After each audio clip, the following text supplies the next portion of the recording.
Benjamin, have you been shopping in Oxford Street at all lately? I have. And have you seen these mind the grab signs? I haven't been there in the last 24 hours, but I tell you what, I am always clutching onto my phone on Oxford when you're Street. there. Well, I feel that pretty much everywhere I go these days. So, but just so people know, if you go on London's Tube, you'll probably have seen these very famous signs, all yellow signs, well written paintwork all over everywhere in the Tube in London, saying mind the gap, because you've got sort of trains which got straight carriages, you've got bendy, curvy train station lines, and apparently a lot of people can't make it over a 2-inch gap. Again, for me, it's a Darwin thing, it's natural selection. If you struggle with a gap, so be it. But there we are. However, in imitation of that, sponsored by Currys, I think, the electoral retailer, they've now got these big purple and white signs. If you're watching on social media, on YouTube, you can see saying "Mind the grab," and someone holding their phone and another hand reaching out for it. And the message is basically to shoppers on Oxford Street: step back from the curb. This is a phone snatching hotspot. But is it the answer to tell people to hide their phone, not hold their phone out? You know, if you've got a smart watch, hide your watch or don't wear it out. Keep your bag close to you. Or should we stop people doing that in the first place? And I don't know, maybe arrest a few people who do it, charge them and put them behind bars. Well, let's talk about this with Roy Ram. He's a former commander of Specialist Operations at New Scotland Yard. Very good morning to you, Roy. Morning. Thank you so much for joining us. It seems to me whatever the problem is when it comes to crime, the answer is always, well, it's your fault. You shouldn't have had your phone out. You shouldn't have been wearing your Rolex watch if you've got one. You shouldn't have been you're carrying your bag or the like. You're the one in the wrong, and actually it's your responsibility. But that's the wrong way round, isn't it? Yes, it's a short answer. You'll get no argument from me on that, Julia. I think it's a sad disgrace that one of the world's premier shopping streets is identified as a phone snatch hotspot. Yeah. And the answer is putting these hideous stickers along the footway.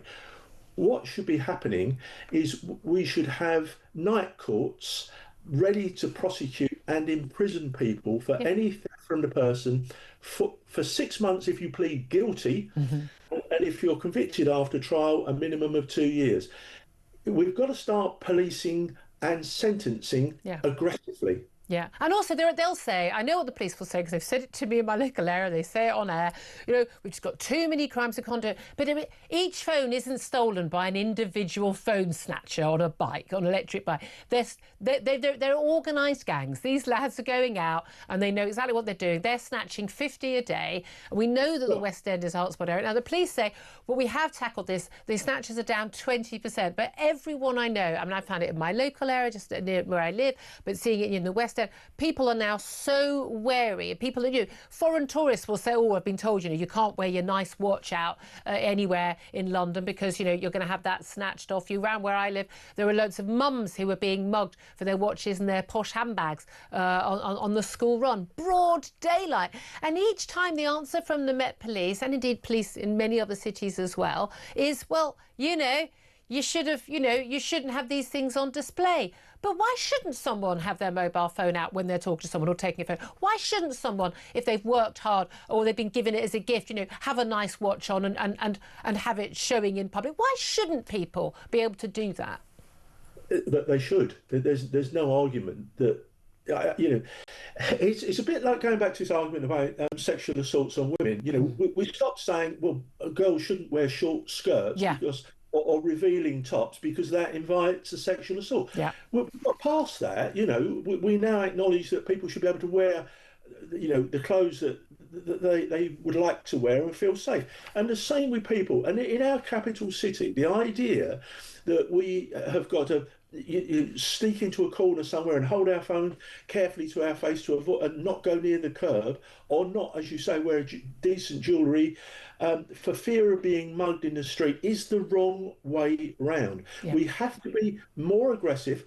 I do absolutely have huge sympathy with them, Matt, because the number of hours of police time they are wasting on policing demonstrations in London is eating into their capacity to deal with the things that really matter to others, like feeling safe on the streets. Well, exactly. Again, not feeling safe, being safe on the streets. And we're constantly told, no, crime's going down. But everyone I know talks about how they are aware of crime going up. You know, my local area, we lived in the same place for 19 years. In the last year, we've had 2 attempted break-ins. I've lived in the same place for 19 years. I've travelled the world. I've backpacked in some of the poorest countries in the world. Never had a bag stolen. Had my bag stolen in broad daylight on a Saturday afternoon outside my local supermarket. You know, everyone I know, Mike Graham, my colleague here, had his phone stolen in broad daylight. A copper came by. He said his own phone had been stolen when he was in uniform, for goodness sake. I mean, it's off the scale, and it's become normalised. And this to me feels like New York back in sort of, 1990, before they sort of really took on the zero tolerance policy. What we really need is police to absolutely get on the case and flood things. But the reality is that the police say, well, every time I arrest somebody, that takes me off the streets for 12 hours. Now, that's insane for a start.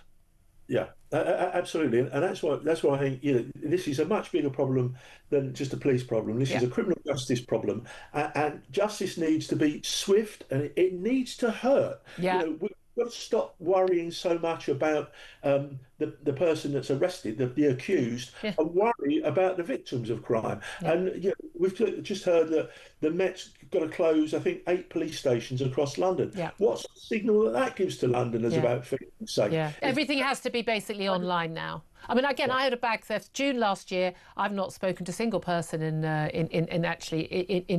I've not spoken to anyone on the. No, I've had a couple of phone calls, but both of those were to tell me that the suspect accused of stealing my bag hasn't turned up to court again. I know. I mean, you've got to laugh, haven't you? It's pretty dispiriting, though, Julia, and back in the day, I actually worked at Marylebone Police Station as a detective officer, and we ran teams against pickpockets there that were very effective. Yeah. And we seemed to get them into court so much quicker then, and they were sentenced, and where they were foreigners, they were retained in custody and deported immediately. I mean, Roy, you're just talking in complete nonsense terms now. This is pie in the sky madness. We'll never do anything that sensible ever again. Roy Ram, so appreciate you joining us. Again, former commander, sadly, at New Scotland Yard. I wish he was the current commander. Benjamin Busworth, I mean, look, I know you talked on air and you've written a lot about, you've been mugged a number of times. I was mugged on the South Bank, and they strangled me and threatened me with a knife and took my phone. Yeah. And it was, they were wearing balaclavas, but they sounded like teenagers, which was depressing that, they were so young. Do you know what?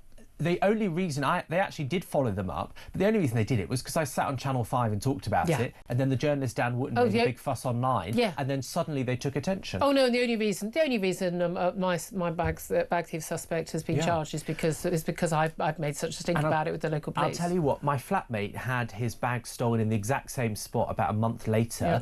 He's not famous, he's not on television or anything, and they didn't do anything. No. And he worked for the Foreign Secretary at the time, and it had sensitive materials in that bag. Automatically, and they still didn't care. Yeah, I mean, this is the thing. Again, I know so many people. They've actually, watched people load their bike, like 3 men load their bike, cut it, lovely, straight in a van. Yeah. They videoed it because they're not tackling 3 men on their own, and they videoed it. They've got the license plate, or they've had a phone stolen, and they know literally, I can trace it. It's in this house here.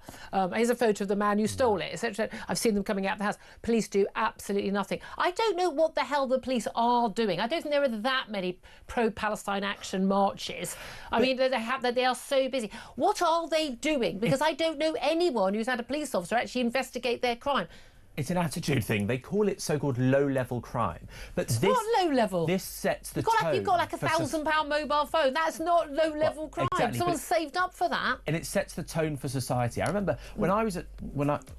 Karen, very briefly. It sets the tone. You have to get rid of the small things to fix the big things. Zero tolerance. And also, again, you think that those guys who are stealing the mobile phones, do you think they're not committing other crimes as well? That's the madness, isn't it?